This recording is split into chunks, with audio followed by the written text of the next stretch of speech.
Hello everyone, good afternoon. This is Raman Modi and I welcome you all to Aashaएं After LLB. कैसे हैं आप सभी लोग? उम्मीद करता हूँ सब लोग अच्छे होंगे। तैयारी अच्छी चल रही होगी क्लैट पीजी की आप लोगों की। एग्जाम की जो डेट है क्लैट पीजी की वो आ गई है भाई। 6 दिसंबर को क्लैट पीजी का एग्जाम है। अगस्त में हम लोग खड़े हुए हैं, है ना? एंड आप में से काफ़ी सारे लोग जो हैं उन्होंने तैयारी चालू कर दी होगी। भाई एग्ज़ाम आ रहा है, तैयारी करनी है। लेकिन किस तरह से आप तैयारी कर रहे हैं? क्या-क्या आप पढ़ रहे हैं? क्या आप सब कुछ पढ़ रहे हैं, इम्पोर्टेंट चीज़ें पढ़ रहे हैं, नहीं पढ़ रहे हैं? ये बहुत ज़्यादा इम्पोर्टेंट और बहुत ज़्यादा मायने रखता है, ठीक है? क्या पढ़ना है, क्या नहीं पढ़ना है, ये चीज़ बहुत ज़्यादा मायने रखती है और इसीलिए आज का वीडियो जो है हम लेकर आए हैं क्योंकि आज की वीडियो में आपको बताने वाला हूँ कि क्लैट पीजी के लिए कौन-कौन से सब्जेक्ट्स इंपॉर्टेंट हैं और उन सब्जेक्ट में से क्या-क्या टॉपिक इंपॉर्टेंट है और क्या-क्या टॉपिक रिपीट होते हैं। देखो भाई, एक क्लियर चीज़ मैं आपको बता दूँ, क्लैट पीजी का जो एग्ज़ाम है ना, इसका जो सिलेबस है वो फिक्स्ड है, ठीक है? लिमिटेड सिलेबस है, हमको पता है 13 सब्जेक्ट्स आते हैं, कुछ ऊपर से माइनर सब्जेक्ट्स जो हैं वो अंदर इंक्लूड करके पूछ लिए जाते हैं। लेकिन ये पेपर बहुत ही ज़्यादा प्रेडिक्टेबल है। बहुत ही ज्यादा प्रिडिक्टेबल पेपर है। प्रिडिक्टेबल पेपर कैसे है भाई? प्रिडिक्टेबल पेपर ऐसे है कि हमेशा वही वही टॉपिक्स बार बार रिपीट होते हैं। वही टॉपिक्स बार बार रिपीट होते हैं। क्यों रिपीट होते हैं? क्योंकि भाई अब लैंडमार्क जजमेंट को आप नहीं बदल सकते। अगर केशवानंद भारती की लैंडमार्क जजमेंट है तो वो वही रहेगी, उसको आप बदल नहीं सकते हो। ठीक है, तो इस वजह से ये जो हमारा एग्जाम है ना, ये बहुत ज्यादा प्रिडिक्टेबल हो जाता है। और कौन कौन से टॉपिक ऐसे हैं जो कि बार बार आपसे पूछे जाएंगे या पूछे जा सकते हैं, ये मैं आज के वीडियो में आपको बताने वाला हूं। तो आज का वीडियो गौर से देखिएगा, एंड तक देखिएगा और एंड में आपके लिए एक बहुत अच्छी टिप है, तो उस टिप को बिल्कुल भी मिस मत कीजिएगा। एंड तक हमारे साथ बने रहिएगा। चलिए, बिना किसी देरी के आज के वीडियो को हम शुरू करते हैं। देखिए जी, सबसे पहली और सबसे इंपॉर्टेंट चीज, रैंडमली पढ़ने की कोई जरूरत नहीं है। रैंडमली पढ़ने की कोई जरूरत नहीं है। ये चीज मैंने पहले भी बोली थी कि रैंडमली नहीं पढ़ना है और सब कुछ नहीं पढ़ना है, ठीक है? हमारे पास लिमिटेड सिलेबस है। पढ़ते समय हमें यह पता होना चाहिए कि हमें क्या पढ़ना है और क्या नहीं पढ़ना है, क्योंकि हर साल पूरा का पूरा सब्जेक्ट, पूरा का पूरे टॉपिक्स नहीं आते। कुछ गिने चुने टॉपिक्स ही हैं जो कंसोर्शियम हर साल रिपीट करता रहता है, ठीक है? तो आपको सबसे पहले ये जानना है कि वो कौन से टॉपिक है जो रिपीट होते हैं और उसके अलावा वो कौन से सब्जेक्ट्स हैं जिनसे सबसे ज्यादा क्वेश्चन आते हैं। जैसे कि कॉन्स्टिट्यूशन लॉ हो गया, है ना? अगर आप 2023, 2024, 2025 का एग्जाम देखेंगे क्लैट पीजी का, तो उसमें कॉन्स्टिट्यूशन लॉ और जूरिस्प्रूडेंस को बहुत ज्यादा इंपॉर्टेंस दी थी कंसोर्शियम ने। कंसोर्शियम उस टाइम क्या करता था? कॉन्स्टिट्यूशन, जूरिस्प्रूडेंस, क्रिमिनल लॉ, इन तीनों से सबसे ज्यादा क्वेश्चन बनाता था। लेकिन अभी 26 में जो ट्रेंड देखा उसमें क्या हुआ कि कॉन्स्टिट्यूशन लॉ के वेटेज को थोड़ा कम कर दिया। कॉन्स्टिट्यूशन लॉ अभी भी इंपॉर्टेंट है, जूरिस्प्रूडेंस अभी भी इंपॉर्टेंट है, लेकिन जो कॉन्स्टिट्यूशन का वेटेज है ना, उसको थोड़ा सा कम कर दिया गया है और उस वेटेज को कम करके डिस्ट्रीब्यूट कर दिया है उन माइनर एक्ट्स में जो हमारे एक्चुअल सिलेबस में दे ही नहीं है। वो माइनर एक्ट जो हमारे एक्चुअल सिलेबस में है ही नहीं, वो वेटेज उस तरफ ट्रांसफर कर दिया। कौन कौन से हैं भाई? देखो, SEBI, POSH, limited liability partnership, bankruptcy act है हमारा, सोगा, जुवेनाइल जस्टिस, इन सब से भी क्वेश्चन आते हैं। लेकिन पूरे पूरे क्वेश्चन नहीं आते हैं। ऐसा नहीं है कि पूरा का पूरा एक पैसेज आपको जुवेनाइल जस्टिस से आ जाएगा, नहीं। क्रिमिनल का कोई एक पैसेज बनेगा किसी एक केस के ऊपर, उसके अंदर बीएनएस भी होगा, उसके अंदर जुवेनाइल जस्टिस भी आ जाएगा, उसके अंदर एविडेंस, सीआरपीसी, सब कुछ आ जाएगा, या उसके अंदर बीएनएसएस, बीएनएस, सब कुछ आ जाएगा। ठीक, ओल्ड वाला भी चलेगा, नया वाला भी चलेगा। तो इस तरह से इन सब्जेक्ट्स को ना मिक्स करके पूछ लिया जाता है। तो आपको क्या फोकस करना है? आपको ट्रेंड पे फोकस करना है भाई, कि पुराना ट्रेंड कैसे कम हो रहा है और नया ट्रेंड कैसे आ रहा है। जब तक ये चीज नहीं समझोगे तब तक एग्जाम के लिए प्रिपरेशन कितनी भी कर लो, वो बिल्कुल सही डायरेक्शन में नहीं जाएगी, ठीक है? कॉन्स्टिट्यूशन, मैं ये नहीं कह रहा हूं कि कॉन्स्टिट्यूशन का वेटेज कम है तो कॉन्स्टिट्यूशन इंपॉर्टेंट नहीं है। कॉन्स्टिट्यूशन अभी भी उतना ही इंपॉर्टेंट है जितना पहले हुआ करता था, बस वेटेज थोड़ा सा कम हो गया है, ठीक? वेटेज जो है वो थोड़ा सा कम हो गया है क्योंकि माइनर लॉस की तरह हमने शिफ्ट कर दिए हैं। अब भाई, वन बाय वन मैं आपको ना 5 इंपॉर्टेंट टॉपिक्स, 5 इंपॉर्टेंट सब्जेक्ट्स बताता हूं और उनके इंपॉर्टेंट टॉपिक्स बताता हूं। आप चाहो तो एक पेन पेपर लेके बैठ जाओ और उनको लिखना चालू कर दो कि कौन कौन से वो टॉपिक्स हैं जो कि हर बार रिपीट हो रहे हैं। यही वो टॉपिक हैं जिनसे हर बार क्वेश्चन बनते हैं। आप चाहो तो एक बार खुद से प्रीवियस ईयर क्वेश्चन पेपर उठाना, उनको एनालाइज करना, आपको समझ में आएगा कि यार पैसेज का बस जो फॉर्मेट है ना वो बदल रहा है। पैसेज के क्वेश्चंस, पैसेज का जो पैसेज के साथ जो क्वेश्चन पूछे जा रहे हैं ना वो बदल रहे हैं, लेकिन जो सोर्स है वो वही का वही है, वही केस लॉ से आ रहा है, उसी टॉपिक से आ रहा है, वो सब चेंज नहीं हो रहा है। तो वो सारी चीजें एनालाइज करके मैं आपके लिए कंप्लीट डेटा बना के लाया हूं, वन बाय वन हम इसको डिस्कस करते हैं। देखो भाई, सबसे पहले हम शुरू करने वाले हैं हमारे कॉन्स्टिट्यूशनल लॉ। सबसे ज्यादा इंपॉर्टेंट सब्जेक्ट कॉन्स्टिट्यूशनल लॉ से हम शुरू करेंगे। देख, कॉन्स्टिट्यूशनल लॉ में सबसे पहला इंपॉर्टेंट क्या है हमारा, फंडामेंटल राइट, सबसे ज्यादा इंपॉर्टेंट। फंडामेंटल राइट के अंदर भी आर्टिकल 14, 19 और 21, गोल्डन ट्राइंगल, मनेका गांधी का केस सबसे ज्यादा इंपॉर्टेंट है।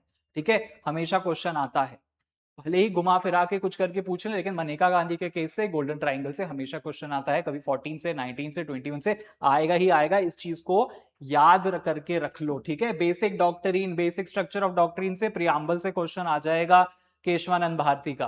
और केवल केशवानंद भारती का नहीं आएगा, उसके बाद कौन कौन से केसेस हुए हैं बेसिक बेसिक स्ट्रक्चर पे, प्रियम्बल पे, वो चीज पूछ ली जाएगी। ठीक है, ये चीज याद रखना।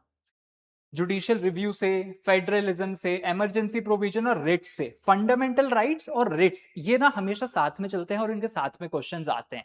प्रियम्बल हो गया, बेसिक स्ट्रक्चर हो गया, फंडामेंटल राइट्स हो गया और रिट्स हो गए। ये चार इतने इंपॉर्टेंट हैं कि इनसे हर साल कम से कम 2 क्वेश्चन आपको देखने को मिलेंगे ही मिलेंगे। कई कई पैराग्राफ में ना मिला के क्वेश्चन बना देते हैं कि उसी में आपको रिट्स भी मिल जाएगा, उसी में आपको फंडामेंटल राइट्स भी मिल जाएंगे और उसी में आपको बेसिक स्ट्रक्चर भी मिल जाएगा, केशवानंद भारती। ठीक है, ये आपको मिलना ही मिलना है।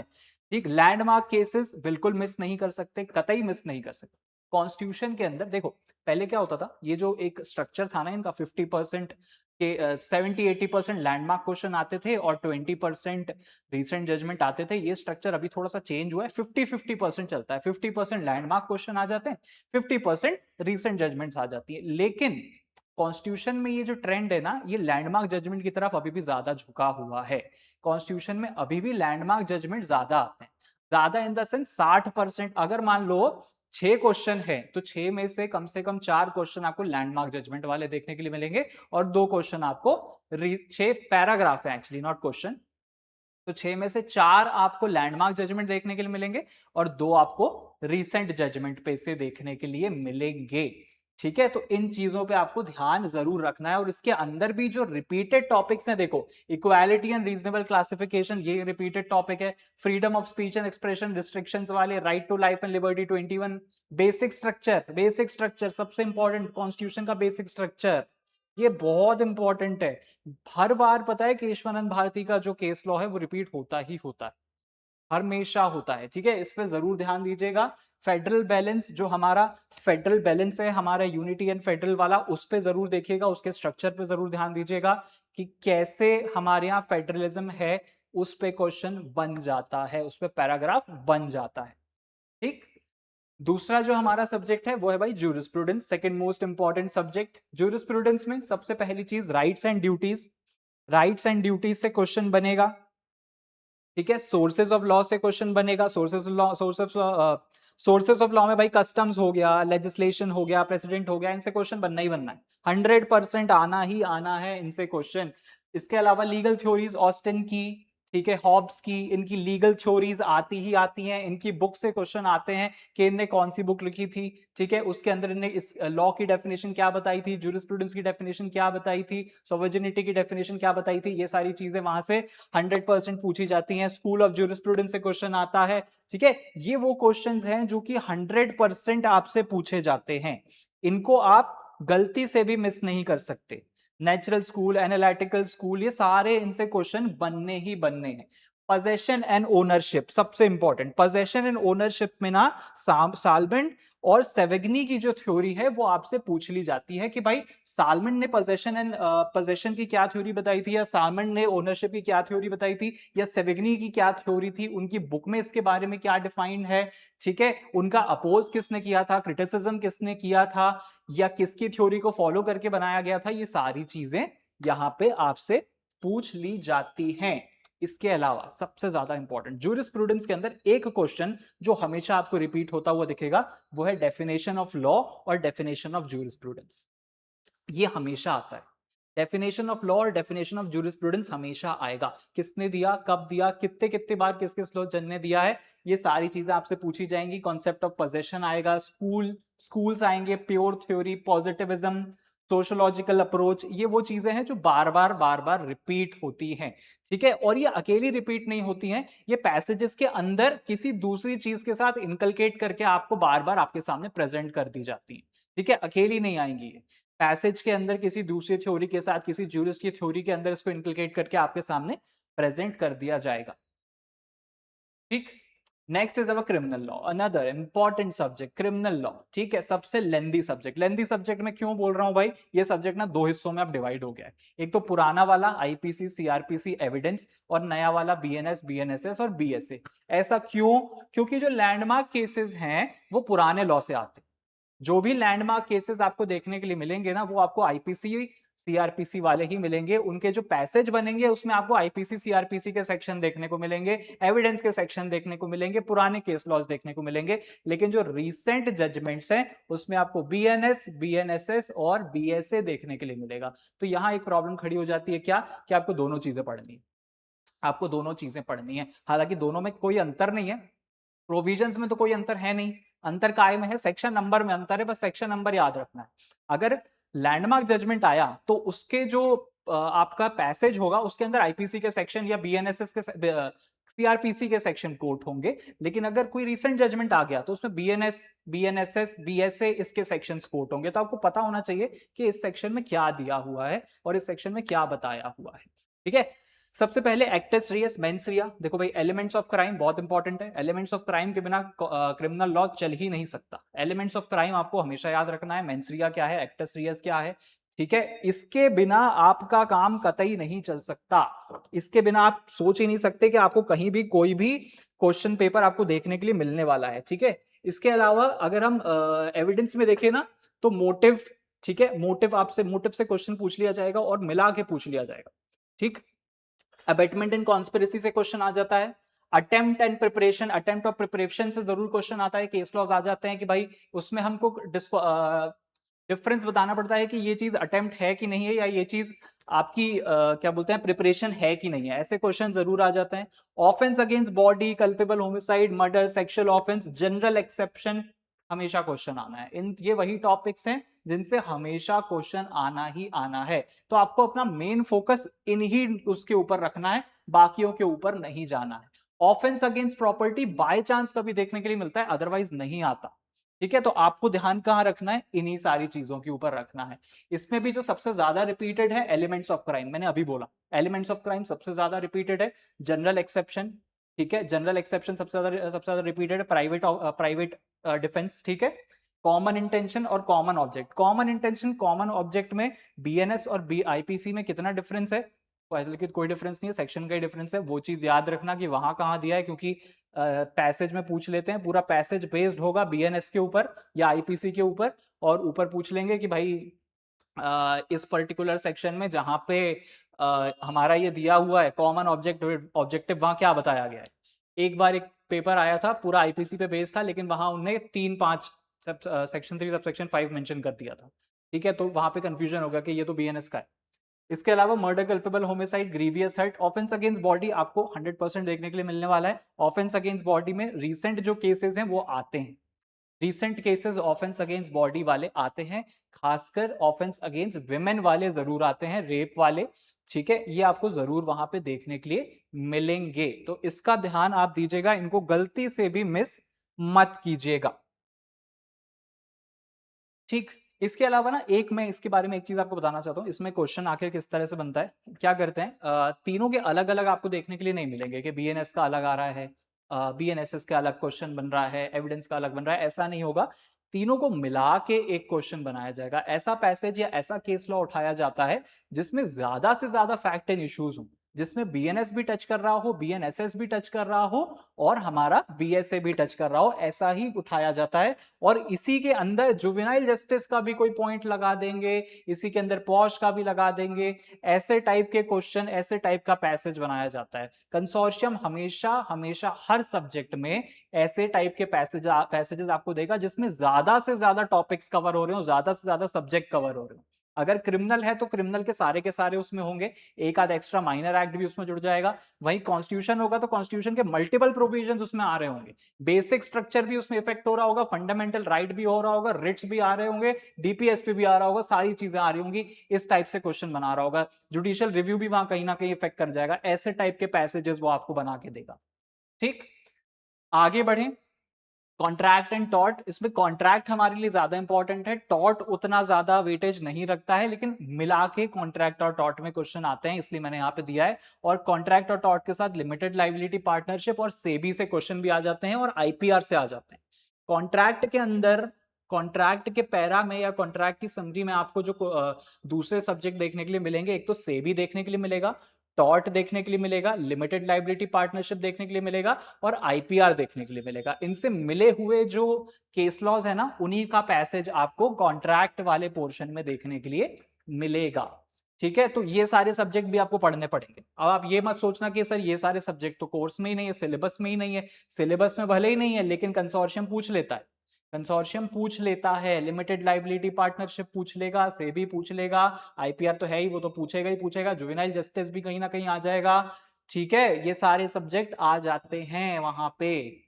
क्लियर। अब देखो कॉन्ट्रैक्ट में क्या क्या है। व्हाट इज कॉन्ट्रैक्ट, ऑब्वियसली सबसे इंपॉर्टेंट ये तो आएगा ही आएगा। व्हाट इज कॉन्ट्रैक्ट आएगा, एसेंशियल एलिमेंट ऑफ कॉन्ट्रैक्ट आएगा।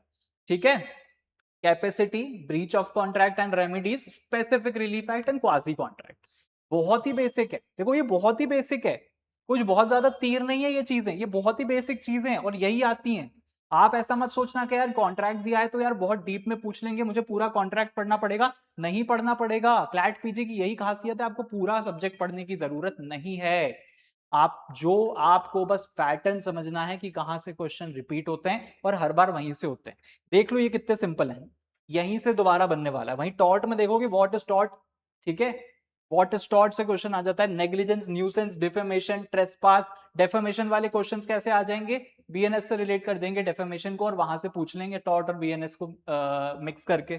ठीक है, vicarious liability, strict liability, vicarious liability, strict liability में भी एक दो बार ऐसे क्वेश्चन आए थे भाई, मास्टर और सर्वेंट की लाइबिलिटी वाला क्वेश्चन आया था और उसको उन्हें बीएनएस से कहीं ना कहीं रिलेट कर लिया था, मास्टर और सर्वेंट की लाइबिलिटी वाले को। ठीक है, ये ऐसे क्वेश्चंस यहां पे आ जाते हैं।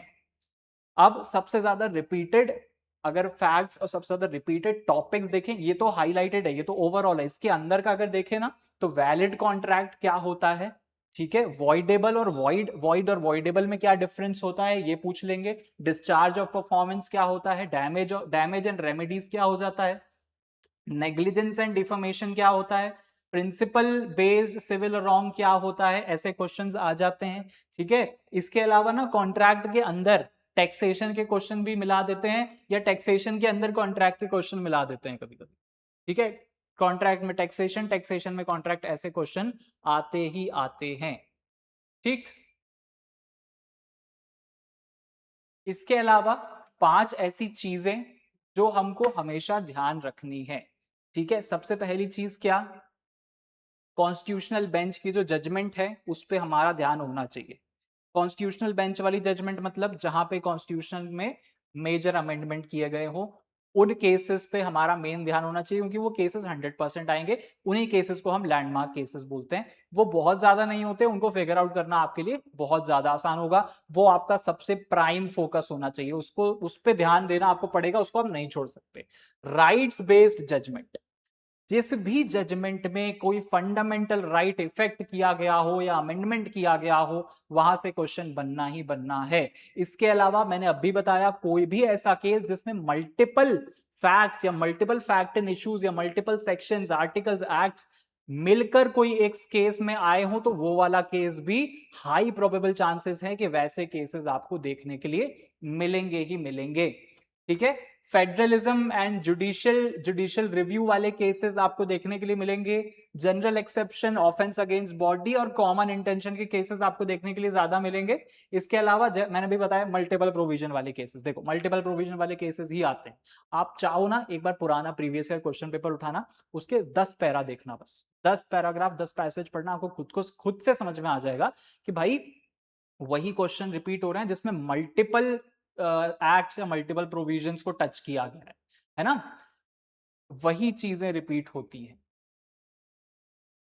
ठीक, इसके अलावा ये बाकी के हमारे सब्जेक्ट्स हैं जो मैंने अभी ये सब्जेक्ट बताए ना आपको 4, कॉन्स्टिट्यूशन, क्रिमिनल लॉ, जूरिस्प्रूडेंस और कॉन्ट्रैक्ट टॉर्ट, ये वो सब्जेक्ट हैं जिनसे हर साल क्वेश्चन आना है। इनसे कभी ऐसा नहीं हुआ कि इनसे क्वेश्चन ना आया हो, और ये सब मिलाकर ऑलमोस्ट 60% टच कर जाते हैं, 50 to 60% टच कर जाता है। मतलब अगर 120 क्वेश्चन है तो 50 से 60 क्वेश्चन, 70 क्वेश्चन इन्हीं से आएंगे। लेकिन अब कॉन्स्टिट्यूशन का थोड़ा सा वेटेज कम हो गया है, तो हम मान सकते हैं कि यार 40-50% तक अब ये जा सकता है, लेकिन ये सबसे मेजर हैं।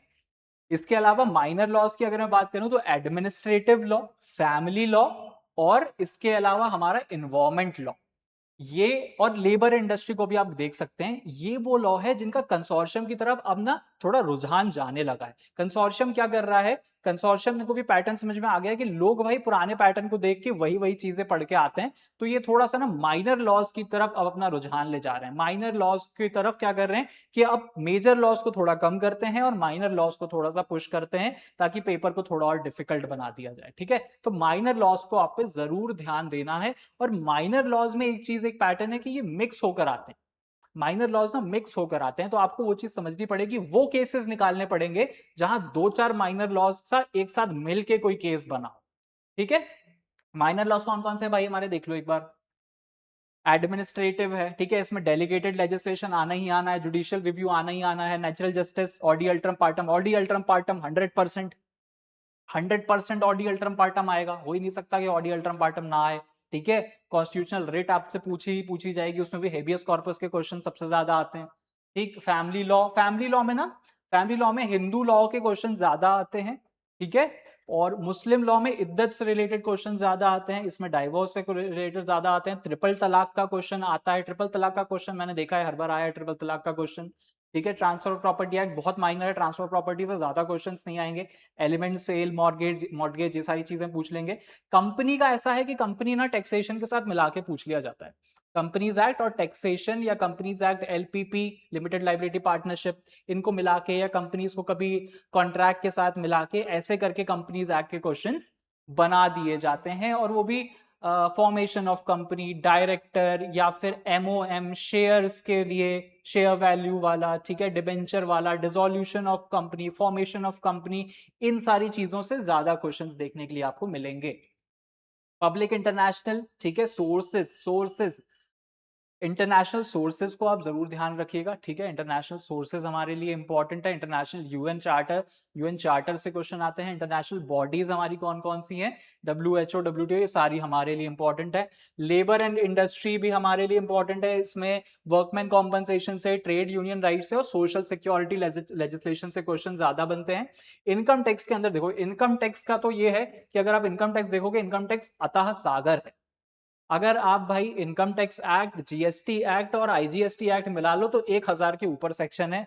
पूरा पढ़ना आपके बस की बात नहीं है, अगर पूरा पढ़ लिया तो सीए बन जाओगे, है ना, पूरा पढ़ लिया तो सीए बन जाओगे। तो पूरा पूरा हमको पढ़ना नहीं है, क्योंकि सीए हमको बनना नहीं है, हमको तो एलएलएम करना है। इनकम टैक्स के अंदर मैं आपको रिकमेंड करूंगा, बेसिक प्रिंसिपल ऑफ टैक्सेशन आपको पढ़ना है। ठीक है, हेड्स ऑफ इनकम आपको पढ़ना है, 5 हेड्स ऑफ इनकम होती है, वो आपको पढ़ना बहुत ज्यादा जरूरी है। ठीक है, इसके अलावा जीएसटी में आपको आईजीएसटी, सीजीएसटी और एसजीएसटी, ये तीनों का डिफरेंस क्या होता है, ये आपको जरूर ही जरूर पढ़ लेना है। ठीक है, बेसिक स्ट्रक्चर अगर आपको जीएसटी का पता पड़ गया, इतना बहुत है एग्जाम के लिए। जीएसटी से हर साल क्वेश्चन नहीं आता, साल में 1 या 2 क्वेश्चन, 2 भी बहुत हार्डली, 1 क्वेश्चन आता है। ठीक, और वो भी मिक्स करके, कंपनी के साथ, कॉन्ट्रैक्ट के साथ, किसी ना किसी के साथ मिक्स करके ही आएगा वो। तो अगर एक पैसेज आया उसमें जीएसटी और कंपनी मिक्स है, तो जो 5 क्वेश्चन आएंगे ना, उसमें से 3 जीएसटी के होंगे और 2 कॉन्ट्रैक्ट, 2 कंपनी के होंगे, या 3 कंपनी के होंगे और 2 जीएसटी या इनकम टैक्स या टैक्सेशन के होंगे। ऐसे टाइप से क्वेश्चन आ जाते हैं। Same goes with IPR, same goes with IPR. आपको आईपीआर में क्या पढ़ना है, बेसिक्स पढ़ना है इंटेलेक्चुअल प्रॉपर्टी के। ठीक है, पहले तो हिस्ट्री पढ़ लो, सोर्स पढ़ लो कि कहां से डेवलप्ड हुआ, पेटेंट कहां से आया, कॉपीराइट कहां से आया, ट्रेडमार्क कहां से आया, जियोग्राफिकल इंडिकेशन कहां से आया, इन सब के सोर्सेज पढ़ लो। इंडिया में कब आया, कहां कहां से आया, ठीक है, ये सारी चीजें आपको जानना जरूरी है। 1978 में एक जिनेवा कॉन्फ्रेंस हुई थी जहां इंदिरा गांधी गई थी, याद है, उसका क्वेश्चन बहुत ज्यादा आता है, वो जरूर पढ़ लेना। ठीक है, वहां से जरूर कुछ ना कुछ आ जाएगा। इन्फ्रिंजमेंट, इन्फ्रिंजमेंट आएगा ही आएगा, इन्फ्रिंजमेंट पढ़ ही लेना, बिना इन्फ्रिंजमेंट के काम नहीं चलेगा। ठीक है, अब भाई गोल्डन रूल, 5 पॉइंट्स जो मैं आपको बताने वाला हूं, ये गोल्डन रूल बहुत ज्यादा इंपॉर्टेंट है, सुन लो तो छोड़ के मत जाना। पूरे टॉपिक पढ़ने की कोई जरूरत नहीं है, मैंने पहले ही बोला। पूरा का पूरा रट्टा लगाना, पूरा टॉपिक पढ़ने की, पूरा सब्जेक्ट पढ़ने की कोई नीड ही नहीं है, क्योंकि हमेशा वही वही टॉपिक्स रिपीट होने वाले हैं। पूरा पढ़ने से आप क्या कर रहे हो, आप अपना टाइम वेस्ट कर रहे हो। इसलिए जो टॉपिक्स मैंने अभी बताए हैं ना, बस इन्हीं टॉपिक्स को आपको पढ़ना है, आपका काम वहां से आसान हो जाएगा। इसके अलावा मैंने ना एक पूरा रोड मैप बताया है, अभी अगस्त से लेके दिसंबर तक का मैंने पूरा एक रोड मैप बताया है कि आप किस तरह से अगस्त से अपनी प्रिपरेशन चालू करेंगे दिसंबर तक की। आपको कब कौन से सब्जेक्ट पढ़ना है, किसको कितना इंपॉर्टेंस देना है, किसमें कैसे क्या पढ़ना है, कब पढ़ना है, कैसे टेस्ट सीरीज लगानी है, वो पूरी चीजें मैंने बताई है। उसका एक वीडियो मैंने बनाया है, आप चाहें तो ऊपर आई बटन पे आपको वो वीडियो मिल जाएगा, आप वहां से देख सकते हैं। ठीक है, उसके अंदर मैंने वेटेज भी बताया है कि किस सब्जेक्ट का कितना वेटेज है और कब से कौन से सब्जेक्ट से कब कब और कितने ज्यादा क्वेश्चंस आते हैं। तो आप आई बटन पे क्लिक करके वो वाला वीडियो भी देख सकते हैं। ठीक, सबसे पहली चीज, पूरा हमको नहीं पढ़ना है, मैंने बता दिया। केस वाइज देखो, केसेस, ये भाई पूरा एग्जाम केसेस पे बेस्ड होता है, पूरा एग्जाम केसेस पे ही बेस्ड होता है। जितने ज्यादा केसेस आपको पता होंगे, उतना ज्यादा अच्छे से आप इस एग्जाम को निकाल पाएंगे। तो एक चीज जो आपको सिंपल, देखो पूरा केस रटने की जरूरत नहीं है, केस कौन से सब्जेक्ट का है ये पता होना चाहिए, केस का नाम पता होना चाहिए, केस के फैक्ट्स पता होने चाहिए, इतना काफी है। ये 3 चीजें काफी हैं। ठीक है, थोड़ा रिसर्च आपको करना पड़ेगा, केसेस निकालना पड़ेगा, और केसेस ढूंढ के आपको क्या करना पड़ेगा, केसेस ढूंढ के आपको उनके फैक्ट्स याद करने पड़ेंगे। हालांकि हमारे पास एक पीवाईक्यू की बुक है, अगर आप उसको परचेज करना चाहें तो एक पीवाईक्यू की बुक है, आशाएं आफ्टर एलएलबी की। उसके अंदर पूरे के पूरे 7 से 8 साल के प्रीवियस ईयर क्वेश्चन पेपर भी हैं, साथ ही साथ वो सारे केस लॉज भी हैं जो कि फ्रीक्वेंटली रिपीट होते हैं क्लैट पीजी के अंदर। तो आपकी ये जो एक हसल है ना ढूंढने की और पढ़ने की, वो खत्म हो जाएगी उस एक बुक से। ठीक, इसके अलावा रिपीटेड डॉक्ट्रिन और रिपीटेड केसेस पे फोकस कीजिए, क्योंकि केसेस रिपीट होते हैं। देखो पैटर्न समझो, केसेस रिपीट होते हैं, बस पैसेज बदल जाता है। केस वही रहेगा, पैसेज बदल जाएगा, पैसेज को वो बदल देंगे, क्वेश्चन को बदल देंगे, लेकिन केस वही रहेगा। अगर आपने ये समझ लिया कि केस में क्या दिया है और केस में क्या बात हुई थी, तो पैसेज आपके लिए बहुत आसान है। पेपर का एक सिंपल फॉर्मूला है भाई, आप केस पढ़ लो, केस पढ़ने के बाद आपकी आधी चीजें वहीं क्लियर हो जाएंगी। अब एग्जाम में आपको केवल एक काम करना है कि पैसेज को पढ़ना है, उसमें दिए गए प्रोविजंस और सेक्शन को रिकॉल करना है और नीचे दिए गए क्वेश्चंस का आंसर देना है। ये करने के लिए अगर आपने केस पढ़ा है, आपकी सब्जेक्ट पे थोड़ी बहुत कमांड है अच्छी, तो आप बहुत आराम से क्लैट पीजी का एग्जाम क्लियर कर सकते हैं। ठीक है, last but not the least और सबसे ज्यादा इंपॉर्टेंट, सबसे ज्यादा इंपॉर्टेंट, रीडिंग हैबिट। क्यों ये सबसे ज्यादा इंपॉर्टेंट है भाई? 120 मिनट का एग्जाम है, केवल 120 मिनट का एग्जाम है ना। 120 मिनट के एग्जाम में 120 क्वेश्चन दिए हैं और 24 पैसेजेस हैं। 24 पैसेज पढ़ के, उनको डिकोड करके, उनके प्रोविजंस को रिकॉल करके 120 क्वेश्चंस को आंसर करना आसान काम नहीं है। इसके लिए आपको क्या करना पड़ेगा, रीडिंग हैबिट बनानी पड़ेगी। क्यों रीडिंग हैबिट बनानी पड़ेगी? क्योंकि वहां आपके पास एक ही पैसेज पढ़ने का बार बार मौका नहीं होगा। एक पैसेज को एक बार पढ़ो, उसको समझो तुरंत, और उसके प्रोविजंस को रिकॉल करो और क्वेश्चन को आंसर करो। एक आंसर देने के लिए 2 मिनट हार्डली मिलेंगे। ठीक है, वैसे तो एक ही मिलेगा क्योंकि एक पे एक है, लेकिन टिक लगाने में ज्यादा टाइम लगता नहीं है। लेकिन आपको अपनी रीडिंग हैबिट बढ़ानी पड़ेगी, क्योंकि ये ही एग्जाम का मूल मंत्र है। टाइमिंग बहुत ज्यादा इंपॉर्टेंट है क्लैट पीजी के अंदर। मैं आपको रिकमेंड करूंगा, पुराने लीगल जनरल्स पढ़िए, ठीक है, केस लॉज पढ़िए और उनको पढ़ते पढ़ते डिकोड कीजिए, पढ़ते पढ़ते ही डिकोड कीजिए।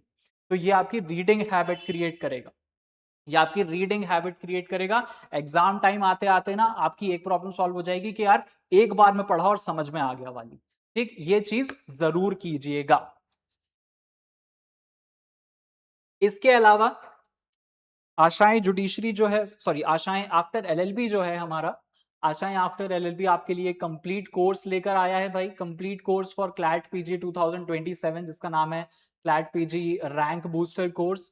इस कोर्स में आपको कंप्लीट लेक्चर सीरीज मिलेगी प्रिपरेशन के लिए आपके क्लैट पीजी एग्जाम के, साथ ही साथ 50 फुल लेंथ मॉक मिलेंगे और 40 फुल लेंथ मॉक टेस्ट मिलेंगे, सब्जेक्ट वाइज मॉक टेस्ट भी मिलेंगे और फुल लेंथ मॉक टेस्ट भी इसमें आपको मिला जाएगा। यानी कि इसमें आपको बेसिक 3 चीजें तो मिल रही है, पहले पूरे लेक्चर्स भी मिल रहे हैं, सब्जेक्ट वाइज मॉक भी मिल रहा है, फुल लेंथ मॉक भी मिल रहे हैं, और इसमें आपको एलएट पीजी और सीयूईटी के मॉक भी दिए जाएंगे। क्लैट पीजी के मॉक भी हैं, एलएट पीजी के मॉक भी हैं, और सीयूईटी पीजी के मॉक भी है। तो अगर आप दिल्ली एनएलआईयू के लिए प्रिपेयर कर रहे हैं तो भी ये मॉक आपके लिए काम का है।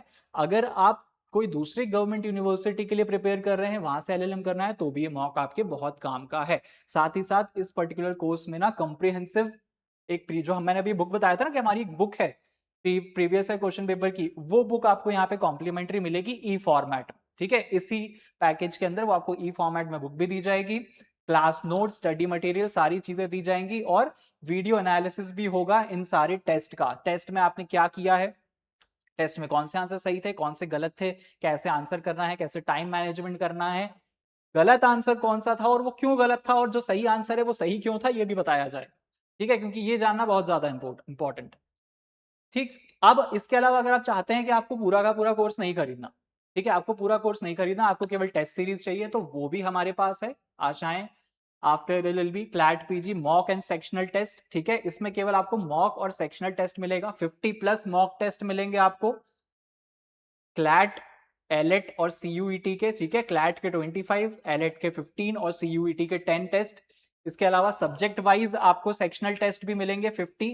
ठीक है, इसके अलावा इसमें भी आपको वही चीज मिलेगी फीचर्स में, वीडियो एनालिसिस। ठीक है, डिटेल एक्सप्लेनेशन, वीडियो एनालिसिस, इसमें भी आपको मिलेगा। दोनों ही चीजें इसमें आपको मिलेंगी। अगर आपको कोई भी दिक्कत है, आप इन कोर्सेज को परचेज करना चाहते हैं, इनसे रिलेटेड कोई इंक्वायरी करना चाहते हैं आप इन दोनों ही कोर्सेज से रिलेटेड, तो ये जो नीचे नंबर दिया हुआ है ना, इस नंबर पे आप क्लिक कर सकते हैं। और साथ ही साथ ये जो हमारा फुल फ्लेज बैच है, जो हमारा रैंक बूस्टर बैच है फुल फ्लेज, ये बैच में आप अपने आप को प्री इनरोल कर सकते हैं। अगर आप 5 अगस्त से 16 अगस्त के बीच में अपने आप को प्री इनरोल कर लेते हैं, तो आपको अच्छा खासा डिस्काउंट इस बैच पे मिल जाएगा, क्योंकि 17 तारीख से इस बैच को हम स्टार्ट करने वाले हैं, और कॉन्स्टिट्यूशन ऑफ इंडिया से ही बैच स्टार्ट होगा। कॉन्स्टिट्यूशन ऑफ इंडिया से क्यों होगा, क्योंकि कॉन्स्टी सबसे ज्यादा वेटेज वाला और सबसे ज्यादा इंपॉर्टेंट सब्जेक्ट है, इसलिए वहीं से हमारा जो बैच है वो स्टार्ट होगा। कोई भी इंक्वायरी है, कोई भी क्वेरी है, कोर्स परचेज करना है आपको, नीचे दिए गए नंबर पे आप कॉल कर लें। ठीक है जी, okay, so that's all from my end. I hope आप लोगों को आज का जो सेशन है हमारा वो समझ में आया होगा, कैसे और क्या क्या आपको क्लैट पीजी के लिए पढ़ना है, क्या नहीं पढ़ना है ना। तो जो मैंने बताया है उस चीज को मार्क कीजिएगा, उस चीज को जरूर ध्यान में रखिएगा, इन चीजों पे ज्यादा फोकस कीजिएगा और इन्हीं चीजों को पढ़िएगा, आपका क्लैट पीजी एग्जाम बहुत अच्छे से निकलेगा। ठीक है guys, thank you so much, that's all from my and. मिलते हैं अगले वीडियो में एक नए टॉपिक के साथ। Till then goodbye, have a nice day and all the best for your exams.